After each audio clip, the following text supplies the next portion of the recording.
النادي الأهلي نفى ما تم تداوله عبر صفحة أحمد حسن بشأن تواصل أحد لاعبيه مع شيكو بنزا لاعب الزمالك، مؤكدا عدم وجود أي تواصل من الأساس، وأن لاعب الزمالك متواجد مع فريقه في الإسماعيلية. أحمد دياب رئيس رابطة الأندية المصرية المحترفة أكد عدم وجود أي تحذيرات طبية بشأن إقامة مباريات في أول أيام رمضان، وبالتالي لا نية لتأجيل مباراة الأهلي والجونة. الأهلي يبحث عن مهاجم قوي في الصيف. الإدارة بدأت التحرك مبكرا للتعاقد مع مهاجم أجنبي مميز بسبب عدم الاقتناع الكامل بمستوى المهاجم الجديد كامويش، الذي يعاني من عدم الانسجام والجاهزية البدنية والفنية.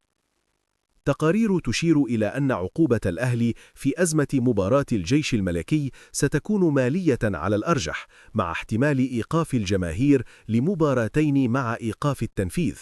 كما تسود حالة غضب داخل الأهلي بسبب ما اعتبره النادي تصعيداً غير مبرر من الجانب المغربي.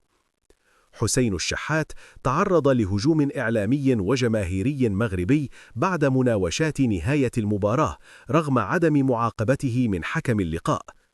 أحمد سيد زيزو يطمح للعودة بمستوى أقوى في مباراة زد المقبلة لتعويض فترة تراجع الأداء قبل الإصابة. محمد الشناوي ووليد صلاح الدين أقنعا المدير الفني بإقامة التدريبات ليلاً بدلاً من صباحاً خلال شهر رمضان. النادي نفى منع إمام عاشور من الظهور في برنامج رمضاني. مواقع الإحصائيات العالمية أشادت بمصطفى شوبير باعتباره الأكثر تصدياً في دور المجموعات. أحمد دياب أعلن أن جائزة بطل الدور الموسم المقبل ستتجاوز 20 مليون جنيه، مع استمرار النظام الحالي لموسمين ورفع عدد الأندية إلى 20 فريقاً ثم العودة إلى 18. سمير محمود عثمان أكد أن الحكم أمين عمر هو الأفضل حالياً والأجدر بتمثيل مصر في كأس العالم. أحمد شوبير انتقد الاتحاد الإفريقي لكرة القدم بسبب سرعة إدانة جماهير الأهلي، معتبراً أن العقوبات يجب أن تكون مالية فقط.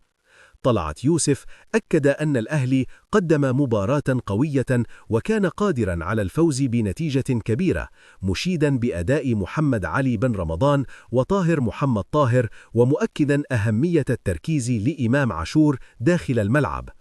هناك غضب من الأهلي وبيراميدز بسبب اتجاه اتحاد الكرة لتقليل عدد اللاعبين الأجانب استجابة لرؤية الجهاز الفني للمنتخب.